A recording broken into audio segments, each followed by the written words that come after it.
चलिए इसी मौसम की मनमर्जियां जो अभी चल रही है उस पर हम चर्चा कर लेते हैं। हमारे मेहमान हमारे साथ जुड़ गए हैं, आपका परिचय करा दें उनसे।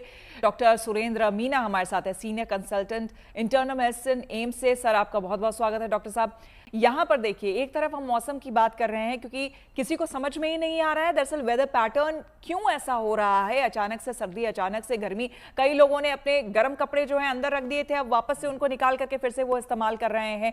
यहाँ तक कि आप कुछ घंटों में ही अंतर देख लेते हैं। अर्ली मॉर्निंग बारिश हो रही थी, उसके 2 घंटे के बाद तेज धूप आ गई है। तो ऐसे में ये बताइए, लोग अपने हेल्थ का, स्वास्थ्य का कैसे ख्याल रखें? जैसे कि श्वेता जी, आप अभी और मेरे से पहले वाले स्पीकर भी अभी बात कर रहे थे, बेसिकली वो कहना चाह रहे थे क्लाइमेट चेंज जो हो रहा है। मैं अगर बात करूं, जो जलवायु परिवर्तन हो रहा है और जो कार्बन डाइऑक्साइड का एमिशन ज़्यादा है, तो ये जो हेल्थ पे इम्पैक्ट होता है क्लाइमेट चेंज का, वो भी काफ़ी डेडली होता है।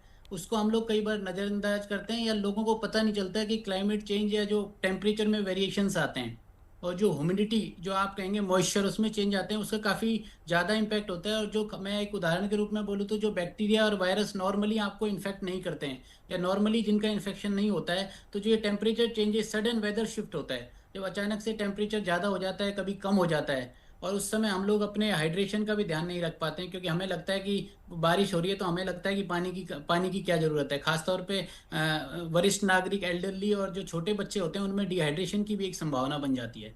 तो मैं ये कहना चाहता हूँ कि जो हमारे इन्फेक्शंस होते हैं और जो हमारी इम्यूनिटी भी काफ़ी हिट होती है क्लाइमेट चेंज से। जी। जैसे ही जो सडन टेम्परेचर और चेंज होता है, वो हमारी इम्यूनिटी को भी डिसरप्ट करता है और हमारी इम्यूनिटी को भी काफ़ी तनाव देता है। तो जो इन्फेक्शंस नॉर्मली सीजनल होते हैं, वो इन्फेक्शन आजकल आप देखते हैं कि वो पूरी साल रहते हैं, वो ख़त्म नहीं होते हैं।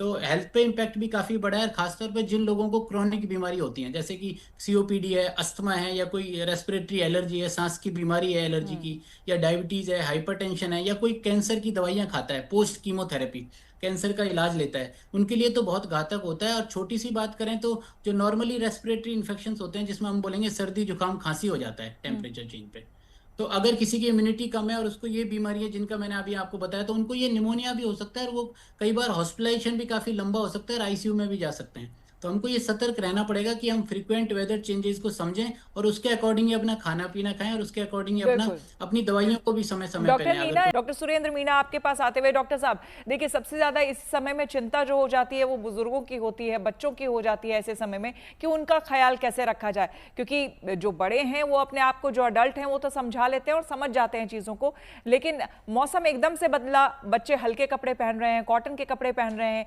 फिर पता चला कि 2 घंटे बाद ही बारिश हो गई, ठंड एकदम से हो गई, अब उन्हें गर्म कपड़े पहनने हैं। या फिर खाने पीने को लेकर भी किन किन बातों का और कैसे कैसे इनका ख्याल रखा जाए?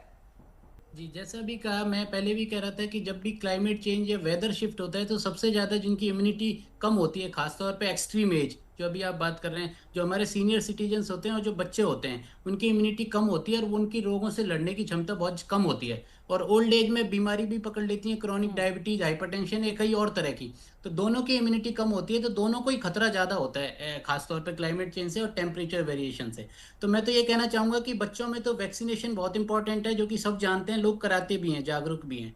लेकिन मैं कहना चाहूँगा कि एडल्ट वैक्सीनेशन भी उतना ही महत्वपूर्ण है जितना कि बच्चों के लिए महत्वपूर्ण है वैक्सीनेशन। तो जो बीमारी कॉमन होती है, जो हमें कॉमन हिट करते हैं, जैसे कि फ्लू वैक्सीन होती हैं, इन्फ्लुएंजा होता है, निमोनिया होता है, या फिर न्यूमोकोकल वैक्सीन होती है, या फिर हेपेटाइटिस की वैक्सीन होती है, या टाइफाइड की होती है, तो ये कॉमन वैक्सीन एडल्ट को भी लगती हैं, और एडल्ट की वैक्सीन के बारे में जागरूकता हमारे देश में काफ़ी कम है।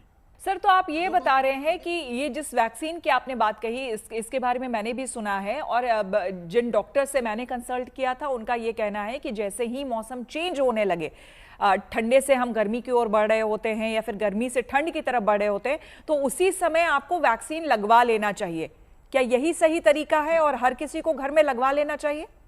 जी बिल्कुल, वही मैं कहना चाह रहा था कि बच्चों को तो वैक्सीनेशन हम सब कराते हैं, क्योंकि एक रिफ्लेक्सिस में आ गया हमारे देश में, कोई चीज़ रिफ्लेक्सिस में आना बहुत जरूरी है, वरना हम फॉलो नहीं कर पाते। जैसा कि सर लोग भी बता रहे थे कि पर्यावरण के लिए हम सब लोगों की भी जिम्मेदारी है इंडिविजुअल लेवल पे, कि हम पब्लिक ट्रांसपोर्ट को ज़्यादा यूज़ करें। वैसे ही मैं ये कहना चाहता हूँ कि आपको ये सोचना पड़ेगा कि एडल्ट वैक्सीनेशन का भी बहुत बड़ा रोल है, और आप अपने डॉक्टर से सलाह लें, और खासतौर पर जिनको क्रॉनिक बीमारी है, कब उनको निमोकोकल वैक्सीन लगना है, कब उनको फ्लू वैक्सीन लगना है, किसको हेपेटाइटिस की वैक्सीन की जरूरत है, किसको टाइफाइड की वैक्सीन की जरूरत है। और इसी के साथ आपने एक सवाल किया था श्वेता जी, खाना क्या चाहिए, तो मैं ये कहना चाहता हूँ कि कई बार बच्चों में जब क्लाइमेट चेंज होता है, टेम्परेचर वेरिएशन से उनमें डिहाइड्रेशन की संभावना बहुत ज्यादा हो जाती है। तो बच्चा ये बता नहीं पाता कि उसको पानी कब पीना है, वो समझ नहीं पाते। तो आप ये ध्यान रखें कि बच्चों को आप समय समय पे हाइड्रेट करके रखें, और बड़े लोगों को भी अपना हाइड्रेशन का ध्यान रखना चाहिए। और आपको ताजा फल और सब्जियां खानी चाहिए जो कि उस समय उपलब्ध हैं, ना कि वो बिल्कुल खाएं जो कि उस समय की सब्जियां ही नहीं है, उस समय के फल ही नहीं है। और आप बिल्कुल अपनी बॉडी को हाइड्रेट करके रखें, और जिनको भी क्रॉनिक डिजीजेज हैं वो समय समय पर अपनी दवाई लें और डॉक्टर से सलाह लें। मुझे लगता है कि अगर आप इनको फॉलो करते हो, और खासतौर पे जो दिल्ली एनसीआर में रहते हैं तो एक्यूआई या पॉल्यूशन हमेशा ज्यादा रहता है, तो आप जब भी बाहर जाएं जब आपको जरूरत है, नहीं तो मास्क लगा के जाएं। ये सारी चीजें मुझे लगता है बहुत महत्वपूर्ण है। बिल्कुल, आपने बहुत इम्पोर्टेंट बात कही डॉक्टर साहब। बहुत धन्यवाद आपका। लोग जितने भी सुन रहे होंगे आपको, निश्चित तौर पर मुझे लगता है कि खास करके वैक्सीनेशन को लेकर जो आपने बात कही है, लोग अवेयर होते हैं लेकिन वही उनको लगता है कि क्या हर बार कराना जरूरी है, नहीं जरूरी है। इसको लेकर आपने क्लैरिटी दी, ये बहुत अच्छी बात। इंडिविजुअल लेवल पर भी हमें जो है सतर्क होना होगा, हमें समझना होगा इन बातों को, और हमारी जो भागीदारी, हमारी जो इंडिविजुअली जो हमें करना है वो करने की बहुत जरूरत है। डॉक्टर मीना, आप कुछ कह रहे थे? जी मैम, जैसे सर कह रहे थे कि हमको पेड़ों के लिए उनको मोटिवेट करना पड़ेगा, तो मैं कह रहा हूँ कि वो तो एक अच्छी बात है कि उनको जन्मदिन के साथ भी जोड़ सकते हैं। सेल्फी वो गवर्नमेंट पोर्टल पे बिल्कुल डाले तो शायद खुश होके अपना वो लगाएंगे और उनको काफी मोटिवेशन भी मिलेगा। लेकिन मैं कहना चाहता हूँ कि क्लाइमेट चेंज और हेल्थ का जो इम्पैक्ट है, अगर आप हेल्थ इम्पैक्ट को लोगों की जागरूकता में लाएंगे, आईसीएमआर और पीएचएफआई जो हमारी ऑर्गेनाइजेशन है, जो हमारी संस्थाएं हैं, तो मुझे लगता है लोगों को ज्यादा डर लगेगा तो वो पर्यावरण को नुकसान कम पहुंचाएंगे, जैसा सर लोग कह रहे थे। तो लोगों को जो ये पता होगा कि हमारा नुकसान खुद का हो रहा है स्वास्थ्य का, तो मुझे लगता है कि वो प्रिवेंटिव मेजर के रूप में होगा। तो इसका अवेयरनेस फैलाना बहुत जरूरी है कि ये क्लाइमेट चेंज आपकी बॉडी तक भी पहुंच रहा है, आपके इंडिविजुअल लेवल पे भी लॉस कर रहा है, तो ये अच्छा बिल्कुल होगा।